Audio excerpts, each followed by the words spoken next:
Bapak Ibu yang dirahmati Allah Subhanahu wa taala. Jadi mari hari ini tanggal 14 insya Allah nanti malam adalah nisfu Sya'ban. Ya, banyak keutamaan-keutamaan. Mari sama-sama kita berniat dari sekarang mempersiapkan diri untuk menghidupkan malam, memperbanyak. Malam itu mulai kapan? Apakah mulai jam 12 malam? Enggak. Mulai kapan, Pak? Malam. Malam nisfu Sya'ban, mulai maghrib. Jadi maghrib itu sudah mulai banyak aktivitas, kita baca Quran, apa semuanya. Kalau tidak bisa tengah malam bangun, maghrib habis sisa itu kita gunakan untuk hal-hal yang baik. Ya, bilang ke anak-anak kita, ke orang rumah kita, apa semua sebagainya. Malam ini kita off dulu televisi. Kita apa? Baca Quran, tadarus.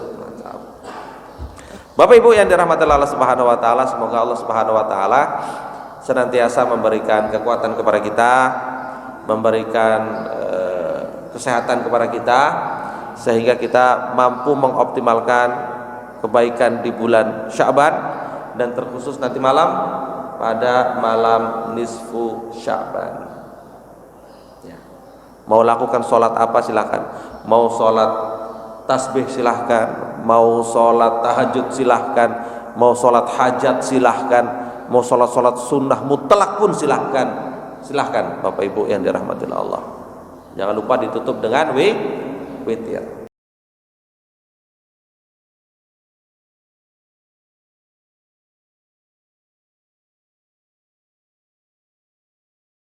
A'udzubillahi minasyaitonirrajim. Bismillahirrahmanirrahim. Assalamualaikum warahmatullahi wabarakatuh.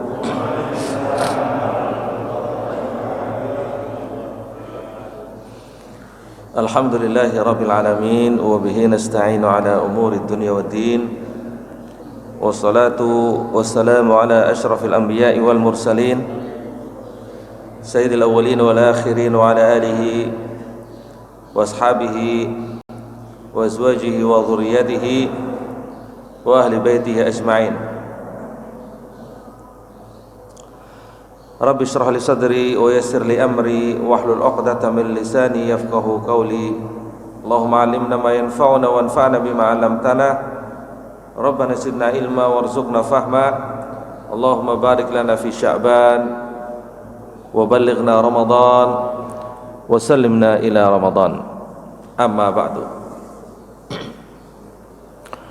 Para hadirin, Bapak Ibu yang dirahmati Allah Subhanahu wa taala, Bapak RW, Bapak RT, pengurus masjid, alim ulama cerdik pandai, ibu-ibu majelis taklim, anak-anak kita yang ada di luar, Assalamualaikum.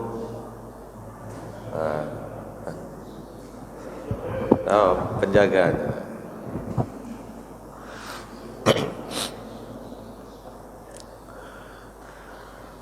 Para hadirin yang dirahmati Allah Subhanahu wa taala, pada kesempatan pagi hari ini bersyukur kita kepada Allah Azza wa Jalla. Di hari ini Allah berikan kesehatan. Semoga Allah pertemukan kita dengan bulan suci Ramadan. Amin. Semoga Allah selamatkan kita, keluarga kita sampai penghujung Ramadan kelak. Amin ya rabbal alamin. Para hadirin, Bapak Ibu yang dirahmati Allah, kedua kalinya salawat beserta salam kita kirimkan kepada junjungan kita Nabi besar Muhammad sallallahu alaihi wasallam. Allahumma shalli ala sayyidina Muhammad wa ala ali sayyidina Muhammad. Bapak Ibu rahimakumullah, hari ini kita di tanggal 14 Sya'ban. Berarti nanti malam itu masuk ke nisfu Sya'ban. Oleh karenanya pada kesempatan kali ini kita ingin membahas tentang fadilah, mengingat-ingat, kaji ulang, mengingat-ingat tentang hal-hal yang Allah janjikan dan Rasulullah SAW sampaikan.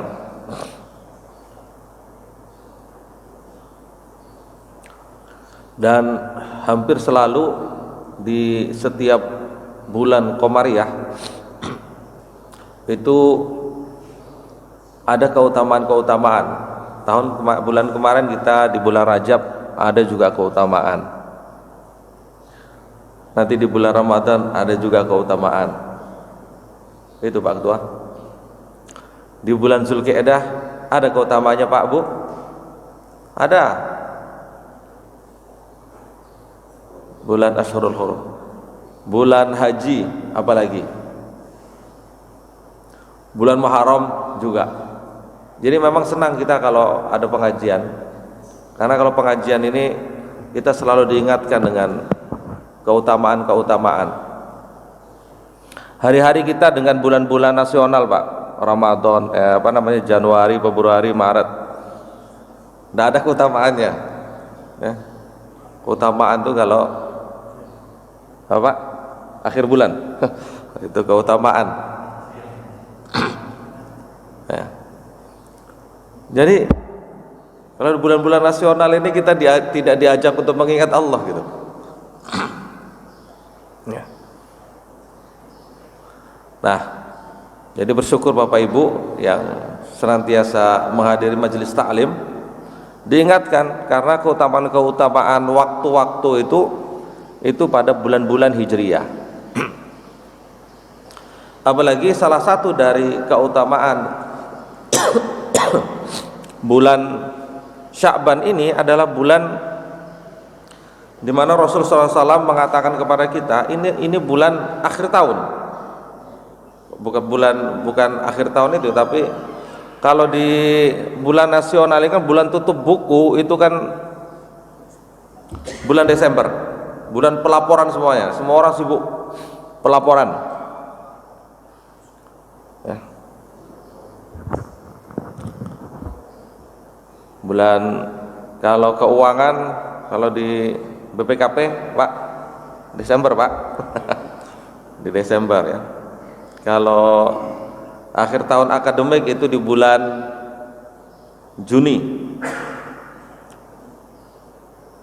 Ya, di bulan Juni. Mulai tahun anggaran baru.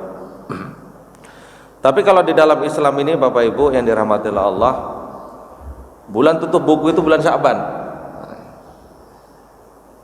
Nah ini, jadi Bapak Ibu yang dirahmati Allah, salah satu keutamaan dari bulan Sya'ban itu adalah bulan pelaporan tahunan, bulan tutup buku. Oleh karenanya di akhir tahun penutupan ini, ya, makanya di majelis-majelis ta'lim itu penutupan majelis taklim itu bulan Sya'ban, itu udah pas itu. Ya kan? Penutupan itu bulan Sya'ban. Hal ini para hadirin yang dirahmati Allah Subhanahu wa taala berangkat dari hadis Rasul sallallahu alaihi wasallam tentang keutamaan bulan Sya'ban. Jadi beberapa keutamaan bulan Sya'ban itu, yang pertama ya, dalam hadis Rasul sallallahu alaihi wasallam, ma ra'aitu Rasulullah istakmala siyama syahrin qattun illa Ramadan. Dari Sayyidah Aisyah mengatakan, aku tidak melihat Rasul menyempurnakan puasanya sama sekali dalam satu bulan kecuali bulan Ramadan. Wa ma ra'aituhu fi syahrin aktsar siyaman minhu fi Sya'ban. Dan aku tidak melihat Rasul melakukan sholat atau puasa sunnah lebih banyak daripada puasa sunnahnya Rasulullah pada bulan Sya'ban. Jadi bulan Sya'ban ini bulan yang Rasulullah SAW untuk kita melakukan memperbanyak puasa. Ini rawahul Bukhari. Jadi salah satu keutamaan dari bulan Sya'ban Bapak Ibu yang dirahmati Allah Subhanahu wa taala adalah Rasul memperbanyak puasa pada bulan itu. Dan juga di dalam hadis lain ya, diriwayatkan oleh sahabat Usamah radhiyallahu anhu qala li Rasulillah. Sahabat Usamah ini mengatakan kepada Rasul begini, lam araka nasumu min syahrin min asyhuri ma tasumu min Sya'ban. Ini yang bersama. Aku tidak melihat engkau ya Rasulullah puasa sunnah lebih banyak daripada puasa engkau di bulan Sya'ban. Kita lihat bagaimana jawaban Rasul sallallahu alaihi wasallam. Qala dzalika syahrun. Bulan Sya'ban itu adalah satu bulan yaghfalun nasu anhu. Manusia itu lalai ya. baina Rajab wa Ramadan. Ini hadis ini sudah pernah saya sampaikan di bulan lalu. Bulan ini bulan dilupakan antara gegap gempitanya, meriahnya, semaraknya bulan Sya'ban, semaraknya gegap gempitanya bulan Rajab dan bulan Ramadan. Jadi kita pun di bulan Sya'ban ini yang kita siapkan apa? Bulan Ramadan. Jadi tidak ada orang mempersiapkan bulan Sya'ban gitu. Ya. Kalau bulan Rajab ini ada persiapannya, ya. Para memperhatinya dan sebagainya. Tapi bulan Sya'ban ini Rasul Shallallahu Alaihi Wasallam ini agak kasihan ini. Ini bulan kasihan ini, karena manusia ini menggunakan Sya'ban ini sebagai bulan persiapan untuk Ramadan. Ya. Jadi disebutkan di sini bahwa bulan Sya'ban itu adalah syahrun yaghfalun nasu anhu baina Rajab wa Sya'ban wa Ramadan. Padahal kata Rasulullah SAW, wa huwa syahrun turfa'u fihil a'mal. Kata Rasul, padahal ya, dan Sya'ban itu adalah bulan di mana turfa'u fihil a'mal.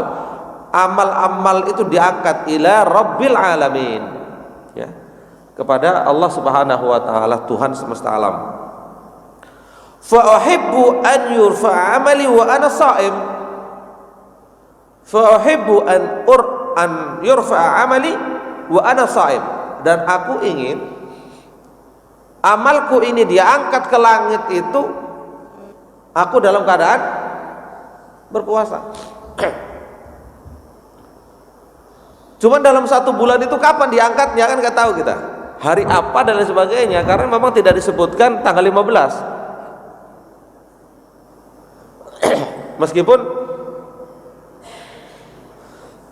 yang tanggal 15 itu bukan hadis, tapi adalah pendapat ulama seperti Ibnul Qayyim, bahwa tanggal 15 itulah diangkat amalnya ke langit. Tapi di dalam hadis ini Rasul Shallallahu Alaihi Wasallam mengatakan bahwa satu bulan inilah diangkat amalnya ke langit, laporan tahunan. Tapi tanggal berapa aja tidak disebutkan. Makanya Rasulullah SAW memperbanyak puasa di awal, di tengah, di akhir. Nah, diperbanyak. Agar apa? Agar pada saat amal laporan tahunannya diangkat ini dalam keadaan berpuasa. Nah, itu dia.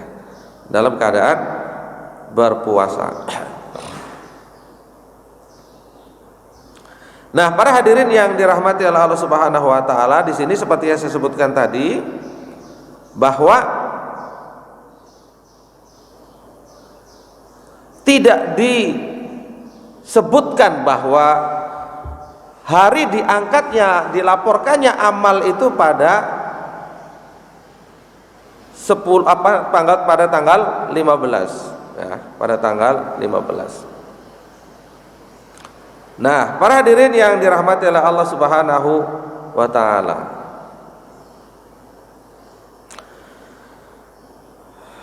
oleh karenanya di sini Rasul sallallahu alaihi wasallam memperbanyak puasa. Ya. Nah, di dalam hadis lain, Rasul sallallahu alaihi wasallam menyebutkan kepada kita tentang salah satu dari keutamaan malam nisfu Sya'ban. Jadi nisfu Sya'ban ini kalau sekarang tanggal 14 maghrib nanti lah Bapak Ibu. Ya, malam nanti, ya. Terkait dengan hadis-hadis yang berbicara tentang masalah nisfu Sya'ban ini banyak, ya. Cuman banyak yang dhaif dan banyak yang palsu. Jadi cukup bagi kita berbekal untuk pengetahuan kita tentang keutamaan dari nisfu Sya'ban ini adalah hadis-hadis yang kualitasnya bagus. Ya Pak ya, hadis-hadis yang kualitasnya bagus. Nah, di sini disebutkan Bapak Ibu yang dirahmati Allah Subhanahu wa taala, salah satu keutamaan dari nisfu Sya'ban, ya, atau malam nisfu Sya'ban dikhususkan di sini adalah annallaha ta'ala yattali'u ala khalqih, annallaha ta'ala yattali'u ala khalqih, bahwasanya Allah Subhanahu wa taala yattali itu artinya kalau dalam bahasa kita muncul. Cuma jangan kemudian kita, oh berarti tenggelam, enggak begitu, enggak muncul tenggelam begitu. Artinya bahwa Allah Subhanahu wa taala mengatakan bahwa dirinya pada malam nisfu Sya'ban itu yattali'u ala khalqih, memunculkan dirinya kepada hamba-hambanya dan kepada makhluk-makhluknya. Apa yang dilakukan? Fi hadhil lailah fayaghfiru lil jami', fayaghfiru lil jami', maka Allah mengampuni dosa-dosa untuk semuanya, dosa-dosa semuanya. Tapi ada kecualinya, Pak. Oh, kecuali. Nah, ini. Jadi Bapak Ibu, kita semuanya yang ingin diampuni dosanya pada malam, nanti malam, ya, hadis ini hadis sahih, maka perhatikan catatan berikut ini, bahwa Allah Subhanahu wa taala akan mengampuni, memberikan ampunan pada malam nisfu Sya'ban dosa-dosa hamba-hamba, kecuali illa limusyrikin wa musyahin, illa limusyrikin wa musyahin, kecuali kepada orang-orang yang musyrik, ya, dan juga kepada orang-orang yang bersengketa. Nah, ini. Jadi syaratnya, nah ini yang ada sengketa nih dengan kawan, karib, kerabat, nah ini ampun dulu. Ini kalau mau saling maafkan sekarang gitu. Ini Bu, ya Bu ya. Nanti tulis mohon maaf lahir dan batin. Nah ini syaratnya. Semuanya diberikan ampunan oleh Allah, kecuali orang-orang yang, kalau musyrik itu jelas lah musyrik ini. Ya. Yang musyrik bagaimana? Yang musyrik termasuk yang musyrik ini adalah orang yang dia muslim juga, tapi musyrik juga. Nah, ini yang kemudian juga termasuk orang-orang yang masih percaya dengan lain sebagainya, ini dengan klenik-klenik, dengan apa semua dan sebagainya. Nah, ini pengecualian. Ini orang-orang seperti ini mohon maaf, ini di malam ini nggak mendapat remisi, kira-kira begitulah. Tidak mendapatkan ampunan. Dan yang kedua Bapak Ibu, itu semuanya nih, illa limusyahin, kecuali juga yang tidak dapat ampunan dari Allah. Ini bagi-bagi ampunan ini nanti malam ini adalah orang-orang yang ia mempunyai sengketa. Musyahin itu bagaimana? Musyajir dalam bahasa lain, dalam riwayatnya disebut musyajir. Apa itu musyajir? Musyajarah ini apa ya? Apa namanya Pak? Bukan debat, apa namanya Pak? Berkonflik gitu Pak, beradu mulut apa semua gitu. Artinya hubungan yang kurang baik, persahabatan, perkawanan, pertetanggaan. Nah ini nih. Ini mohon Bapak Ibu sekarang ini kalau ada tetangga-tetangga kita yang apa semua, maafkan sekarang. Ya Allah, aku maafkan ya Allah. Nah, gitu. Ada sahabat-sahabat kita yang kira-kira di hati kita ada masalah. Nah, katakan kita sekarang, ya Allah, aku maafkan mereka ya Allah. Udah pokoknya bersih, hatiku bersih, tak ada perasaan marah sama sekali kepada mereka. Nah, itu pula Pak, itu syaratnya bagi yang mau diampuni. Illa limusyrikin wa musyahin. Nah, itu dia.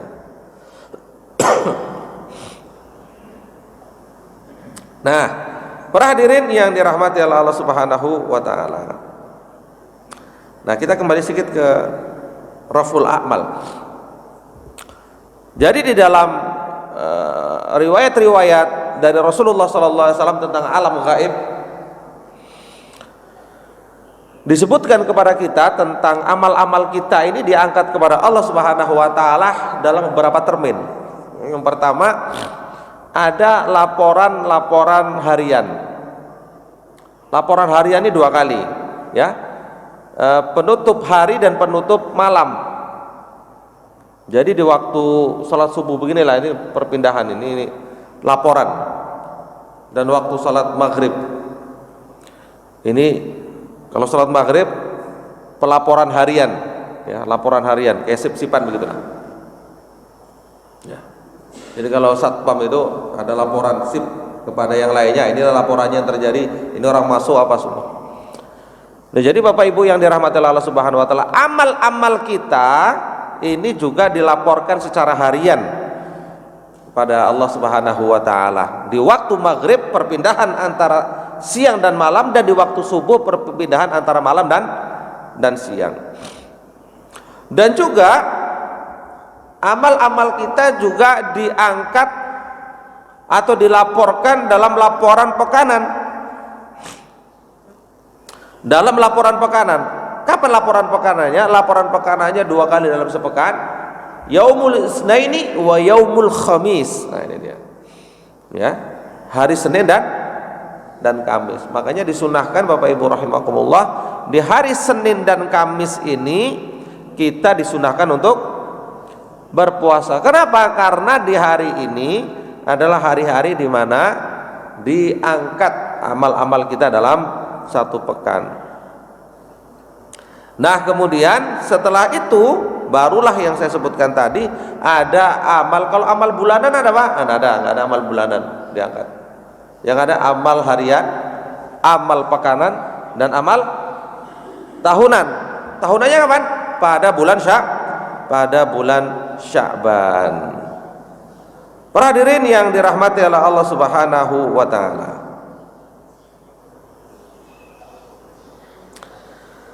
Nah, kita kembali lagi terkait dengan nisfu Sya'ban.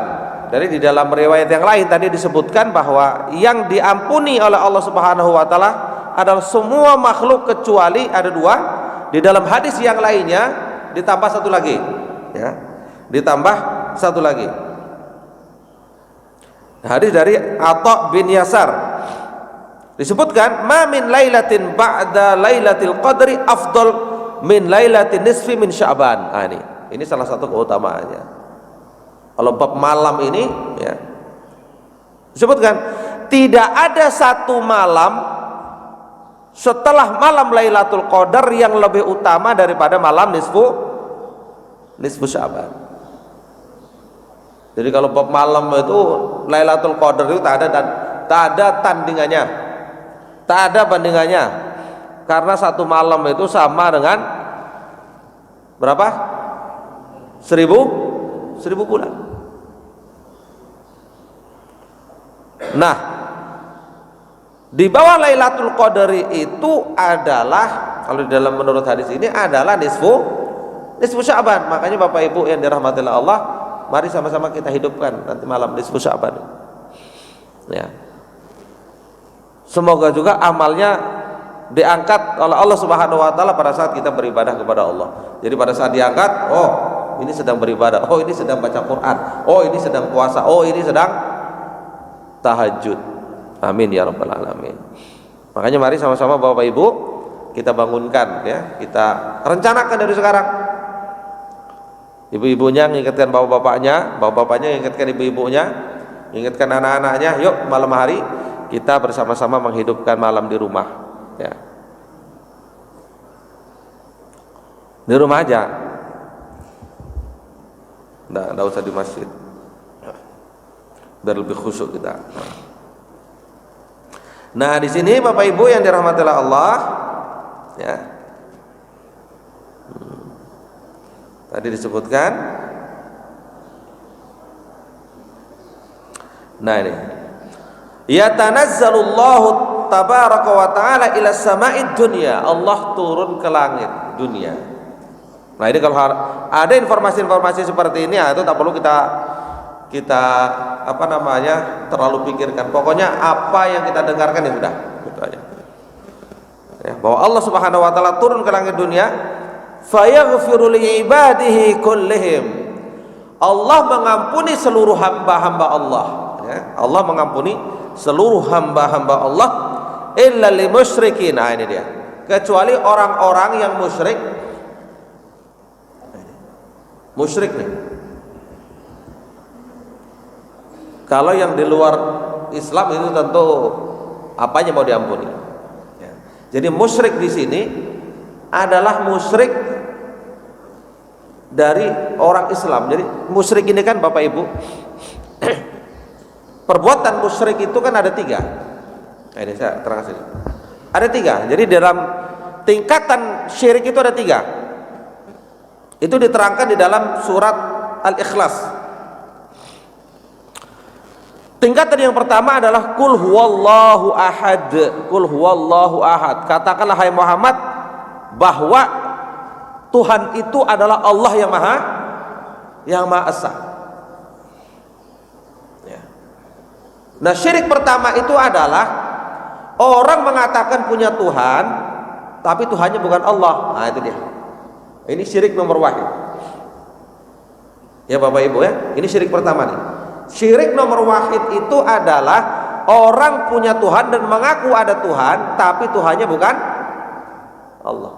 Jadi contohnya apa? Kalau dalam agama kita ini ya Hindu, Buddha, Konghucu, ini termasuk bagian dari ini. Kategori syirik pertama nih. Allahus Somad, Allah tempat bergantung.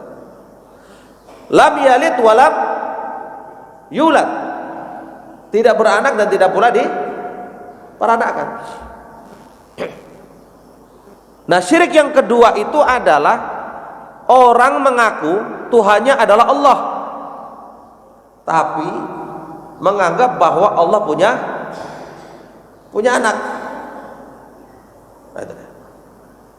Siapa ini? Yahudi dan Nasrani. Yahudi Tuhannya Allah, sama dengan kita, cuman penyebutannya aja yang berbeda. Kalau mereka nyebut Allah Yahweh namanya, tapi Allah sama dengan kita Tuhannya. Orang Nasrani pun seperti demikian.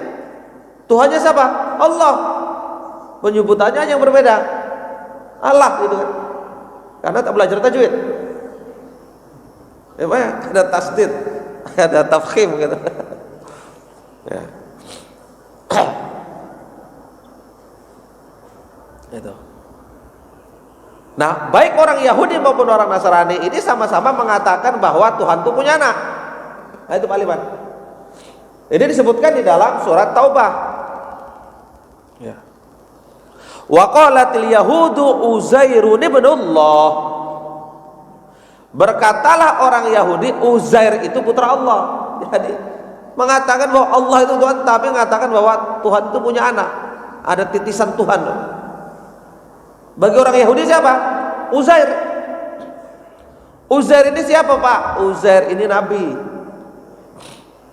Ini nabi Pak. Ini nabi yang diceritakan di dalam Al-Quran, dalam juz 3 ya, dalam juz 3 itu, yang dimatikan oleh Allah Subhanahu wa taala selama 100 tahun dan kemudian dihidupkan lagi. Bapak Ibu pernah nggak dengar cerita itu? Ada kisah-kisah yang orang dimatikan dan dihidupkan. Bukan Ashabul Kahfi aja, termasuk Uzair. Ya. Ini dalam surat Al-Baqarah, "Au kalladzi marra 'ala qaryati wa hiya khawiyatun 'ala urusiha qala ana yuhyi Allahu hadhil mauta." Nah, ini dalam surat Al-Baqarah. Nah, oleh orang Yahudi disebutkan, ini Tuhan nih, anak Tuhan. Wa qala al-Masihu Isa bin Allah. Wa qala al-Masihu Isa bin Allah. Sedangkan orang-orang Nasrani mengatakan bahwa Isa adalah putra Allah. Ya, jadi ini model syirik yang kedua nih. Nah, itu pada orang ini. Model syirik yang kedua adalah Tuhannya Allah, tapi mereka mengatakan Tuhan punya anak. Makanya Allah mengatakan lam yalid wa lam yulad. Jadi surat Al-Ikhlas ini rumusan itu. Rumusan dari ketauhidan kita yang benar. Nah, yang ketiga Bapak Ibu rahimakumullah. Apa yang terakhir?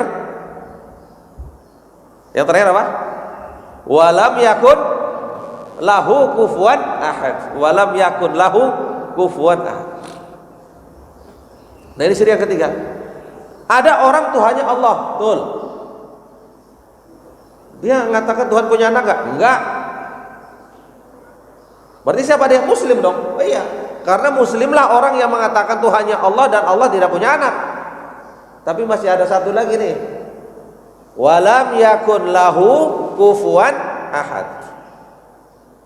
Walam yakun lahu, dan tidaklah bagi Allah ada satupun yang setara, dan tidak ada satupun yang setara dengan Allah Subhanahu wa taala. Nah, model syirik seperti ini yang sering dilakukan oleh orang Islam. Dia berdoa kepada Allah iya, tapi meminta kepada yang lainnya iya juga. Dia berkurban iya, bersesaji iya juga. Nah, ini model. Nah, yang begini nih, lam walam yakun lahu kufuwan ahad. Berarti ada mensetarakan Allah nih. Di hari kurban dia sembelih juga hewan. Tapi di saat-saat tertentu dia apa namanya? Sesaji juga. Ini berarti menyamakan nih, mensetarakan. Jadi perbuatan syirik selanjutnya adalah mensetarakan Allah dengan makhluk. Nah, model begini nih Pak, yang dimaksud dengan illa li musyrik. Musyrik yang ini nih. Kalau musyrik yang pertama tentu itu nggak mungkin lah diampuni oleh Allah. Musyrik yang kedua jelas. Nah, musyrik yang ketiga begini yang tidak mendapatkan ampunan Allah Subhanahu wa taala pada malam nisfu Sya'ban. Nah, kemudian yang selanjutnya adalah au musyajir. Tadi itu disebutkan ya, au musyajir. Musyajir tadi musyahid, yaitu orang yang ini cekcok. Nah, ini mohon maaf ya, ketemu bahasanya. Musyajir itu cekcok.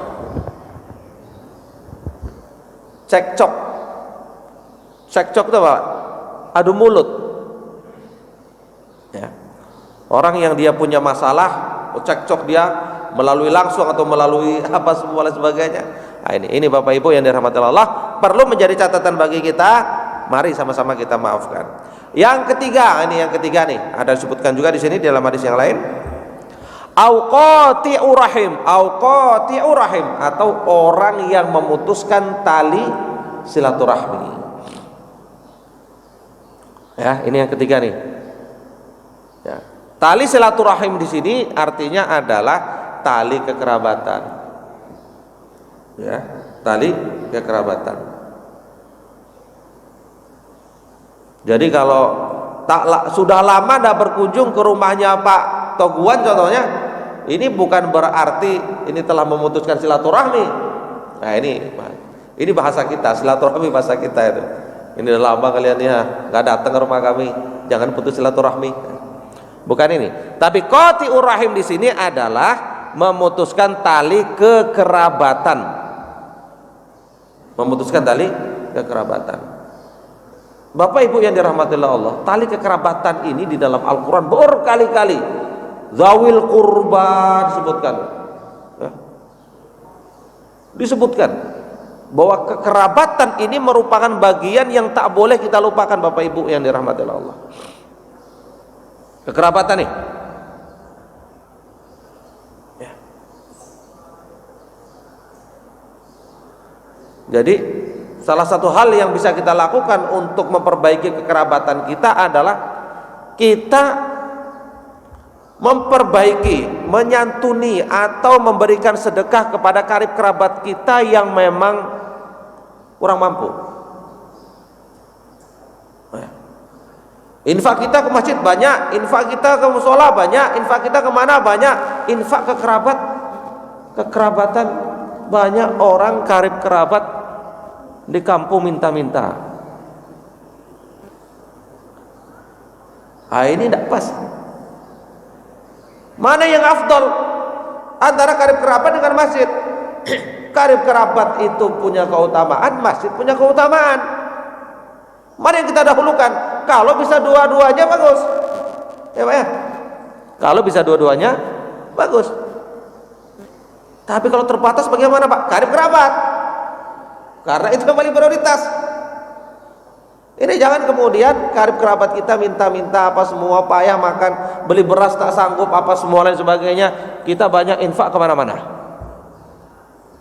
Nah ini kurang tepat. Nah ini kurang tepat. Karena kita melihat ada orang tua, ya, kemudian masih bekerja.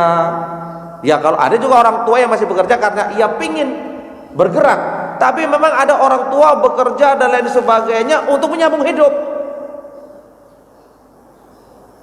Selidik demi selidik, rupanya masih ada punya anak yang mampu. Nah, ini kan tak tepat ini. Ya kan? Ini tidak tepat. Jadi orang tua itu di atas karib kerabat itu. Nah, makanya Bapak Ibu yang dirahmati Allah, kalau kita punya orang tua yang kemudian tak lagi sanggup dan lain sebagainya, kalau memang kita punya kemampuan, kita gaji dia, kita gaji. Mana wajib? Ada orang tua. Karena di dalam Islam itu begini.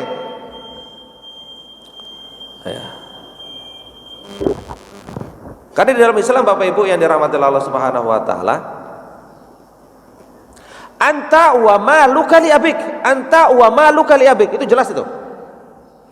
Engkau dan harta-hartamu semuanya, mau rumah, mau tabungan, mau deposito, mau mobil, mau apa semua, itu milik siapa? Orang tua. Ini ada Pak, bukan sekedar harta saja, bahkan dirimu milik bapakmu. Coba kita Bapak Ibu, kita ini bin siapa? Bin tetangga kita atau bin bapak kita? Bin tetangga kita. Bin itu artinya coba, anak laki-laki dari si fulan. Perempuan bint, anak perempuan milik si fulan, artinya dimiliki. Kita ini milik orang tua kita. Ah, itu dia. Kita milik orang tua kita. Nah kalau kita jadi milik orang tua kita, secara otomatis semua yang kita miliki milik orang tua. Jadi kalau kita dan orang tua adalah kita dan harta kita adalah milik orang tua, maka tak layak kalau seumpamanya kita punya orang tua, kita mampu, kecuali kalau kita tak mampu itu urusan lain lah. Kita punya orang tua yang tak lagi mampu bekerja dan lain sebagainya, kita sisihkan uang kita untuk kebutuhan hidup. Nah, itu Bapak Ibu yang dirahmati Allah. Jangan lagi Bapak Ibu yang dirahmati Allah Subhanahu wa taala, ada kabar bahwa ada orang tua pinjam kepada anaknya untuk menyambung hidup. La haula wala quwata illa billah. Ini gak nyambung dalam otak kita. Kita ini bin anak dari dia utang sama kita, catat pula di catatan itu. Nah ini tak tepat. Kaidahnya di dalam Islam adalah anta wa maluka li abik, kata Rasul. Engkau dan hartamu semuanya milik orang tua. Nah ini prioritas pertama. Dan yang kedua setelah orang tua, karib kerabat. Makanya kalau ada karib kerabat Bapak Ibu yang dirahmati Allah Subhanahu wa taala, kalau sama-sama kita hubungan karib kerabat kita bagus dan sebagainya, saling sokong menyokong, saling dukung mendukung dan lain sebagainya, maka kitalah yang pertama kali akan menyelesaikan permasalahan karib kerabat kita. Sehingga tidak lagi ada karib dia mampu tapi karib kerabatnya meminta-minta di jalan. Ya. Nah ini hati-hati. Nah Bapak Ibu yang dirahmati Allah Subhanahu wa taala, kita menyambut malam nisfu Sya'ban ini, mari sama-sama kita kalau memang bisa ada sedekah ke siapa? Ke karib kerabat kita. Ya, transfer. Habis ini buka HP, tolong kirim rekening. Kan mantap tuh. Untuk apa nih? Malam nisfu Sya'ban. Oh gitu ya? Iya dong kan gitu. Mantap Pak. Ya. Kalau rekening saya enggak perlu Pak. Pak Aliman. Nah, Bapak Ibu yang dirahmati Allah Subhanahu wa taala, jadi mari hari ini tanggal 14 insya Allah nanti malam adalah nisfu Sya'ban. Ya, banyak keutamaan-keutamaan, mari sama-sama kita berniat dari sekarang mempersiapkan diri untuk menghidupkan malam, memperbanyak Malam itu mulai kapan? Apakah mulai jam 12 malam? Enggak. Mulai kapan Pak? Malam. Malam nisfu Sya'ban, mulai maghrib. Jadi maghrib itu sudah mulai banyak aktivitas kita baca Quran, apa semuanya. Kalau tidak bisa tengah malam bangun, maghrib, habis isya itu kita gunakan untuk hal-hal yang baik. Ya, bilang ke anak-anak kita, ke orang rumah kita, apa semua sebagainya. Malam ini kita off dulu televisi. Kita mantap. Apa? Baca Quran, tadarus. Bapak Ibu yang dirahmati Allah Subhanahu Wa Taala, semoga Allah Subhanahu Wa Taala senantiasa memberikan kekuatan kepada kita, memberikan kesehatan kepada kita, sehingga kita mampu mengoptimalkan kebaikan di bulan Sya'ban, dan terkhusus nanti malam pada malam nisfu Sya'ban. Ya. Mau lakukan sholat apa silahkan, mau sholat tasbih silahkan, mau sholat tahajud silahkan, mau sholat hajat silahkan, mau sholat sunnah mutlak pun silahkan Bapak Ibu yang dirahmati Allah. Jangan lupa ditutup dengan witir. Mungkin itu yang bisa saya sampaikan, kurang lebihnya mohon maaf.